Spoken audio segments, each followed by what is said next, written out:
এই প্রধানমন্ত্রী যদি মানুষের পায়ে ধরেও বলে, কোরআন শরীফ হাতেও যদি বলে, আমার উপর বিশ্বাস রাখেন আমি সুষ্ঠু নির্বাচন দেব, এদেশের একটা পাগলও তা মানবে না। রহমানির রহিম,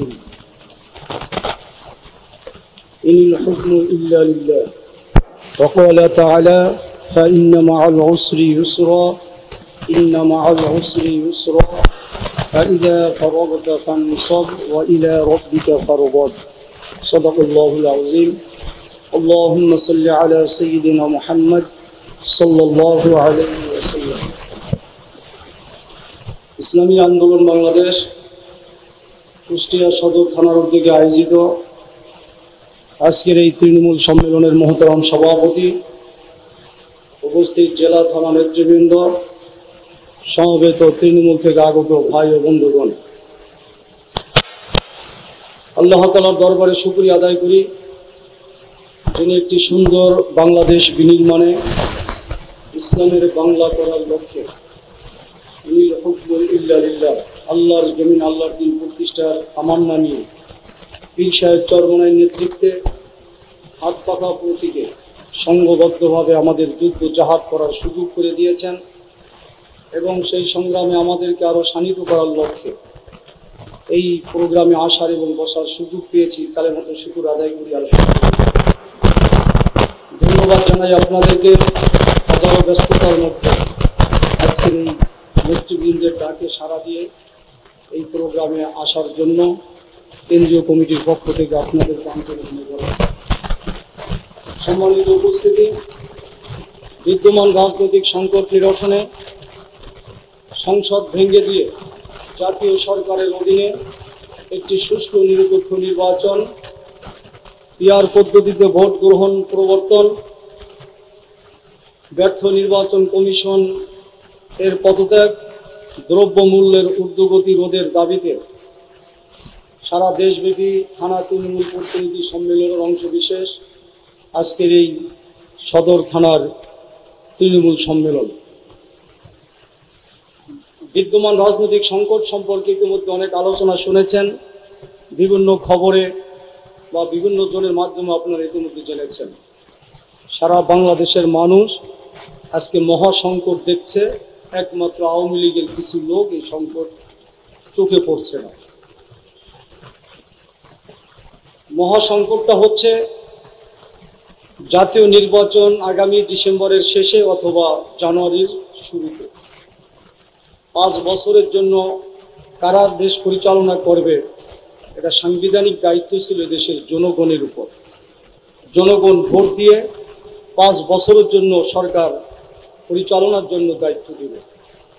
কিন্তু আজকে যে বড় সংকটটা সৃষ্টি হয়েছে, পঞ্চদশ সংশোধনীর মাধ্যমে বর্তমান সরকার তত্ত্বাবধায়ক সরকার ব্যবস্থা বাতিল করে দলীয় সরকারের অধীনে নির্বাচন ব্যবস্থা প্রবর্তন করে মহাসংকট সৃষ্টি করেছে। 14 নির্বাচনে বিনা ভোটে 154টা আসনে নির্বাচন করে এককভাবে আমরা ক্ষমতায় গিয়েছি। 2018-তে বঙ্গবন্ধুর কন্যা আমার সব হারিয়ে ফেলেছি, আমি জনগণের জন্য কিছু খেদমত করতে চাই, আমার উপরে বিশ্বাস রাখেন, আমি একটি সুষ্ঠু নির্বাচন দেব। ওনার এই আশ্বাসে, বিশ্ব নেতৃবৃন্দের আশ্বাসে এবং জাতীয় নেতৃবৃন্দ এক অভিন্ন হয়ে 2018 নির্বাচনে সকল দল নির্বাচনে অংশগ্রহণ করেছিল। কিন্তু দলীয় সরকারের অধীনে নির্বাচনের সুফল এতটাই আমরা পেয়েছি যে আমাদের মানুষের ভোট দিতে যেতেই হয় না। ঘুম থেকে উঠে দেখি দিনের ভোট রাতেই হয়ে গেছে। অনেকে বলে থাকে তাহাজ্জুদ নামাজ পড়ে তো নেত্রী, ওই সময় ওই আমলটা করে ফেলছে। তাহাজ্জুদের সময় আমল হয় আল্লাহর সাথে গভীর সম্পর্ক, আর সেই সময় আমলটা করছে চুরির সম্পর্ক, ডাকাতির সম্পর্ক। সংকটটা ওই জায়গায়। আজকে এই 2024 বা 23-এর শেষের নির্বাচন, এই প্রধানমন্ত্রী যদি মানুষের পায়ে ধরেও বলে, কোরআন শরীফ হাতেও যদি বলে, আমার উপর বিশ্বাস রাখেন আমি সুষ্ঠু নির্বাচন দেব, এদেশের একটা পাগলও তা মানবে না। ঠিক না? সংকট সমাধানের একটাই পথ, সেটা হলো শেখ হাসিনার পদত্যাগ। দলীয় সরকার ছেড়ে দেন। এই 15 বছরে অনেক উন্নয়ন করেছেন। একটা মন্ত্রই আমাদেরকে শিখাই দিয়েছেন, উন্নয়নের মূল মন্ত্র, উন্নয়নের গণতন্ত্র শেখ হাসিনার মূল মন্ত্র। শেখ হাসিনার মূল মন্ত্র উন্নয়নের গণতন্ত্র। উন্নয়নের জন্য গণতন্ত্র হয় না, গণতন্ত্র মানে জনগণের মতামত। ঠিক না?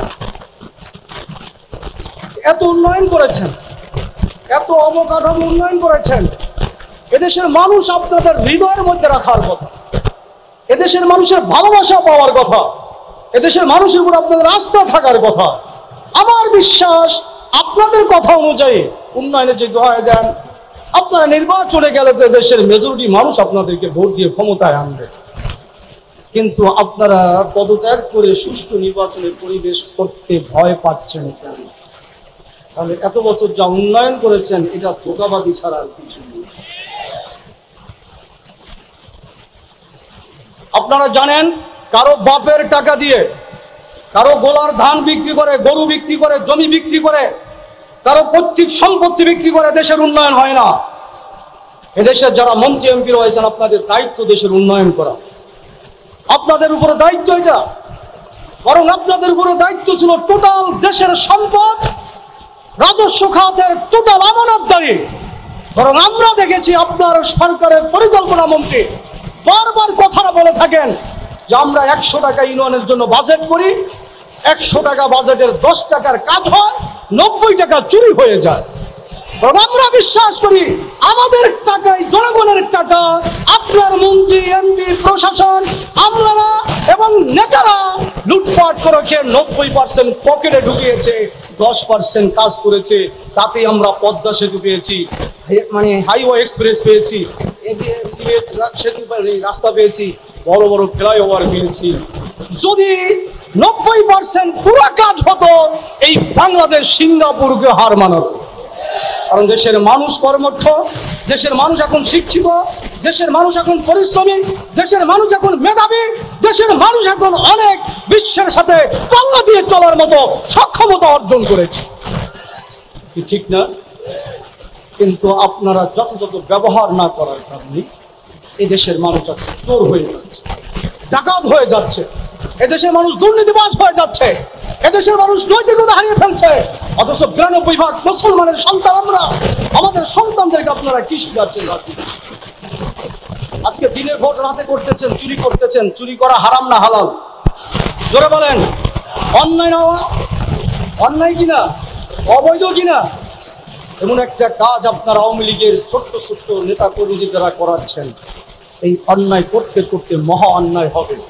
এই অন্যায়ের দ্বারা অন্যায়কারী সৃষ্টি হলে দেশের মানুষ অন্যায়কারীদের দ্বারা সুস্থ শান্তিতে থাকতে পারে না। আজকে যা হওয়ার তাই হচ্ছে। আওয়ামী লীগ 3টা শক্তির উপর আজকে নির্ভর হয়ে পুরো আওয়ামী লীগের মতো একটা শক্তিশালী সংগঠনকে নিশ্চিন্ন করে দিচ্ছে। আমি একজন ক্ষুদ্র রাজনীতিবিদ হিসাবে বিবেচনা করে আমি যতই দেখতেছি, আওয়ামী লীগ যদি ক্ষমতা থেকে সরে যায়, ভবিষ্যতে মুসলিম লীগের মতো একটা ছোট্ট দলে পরিণত হবে।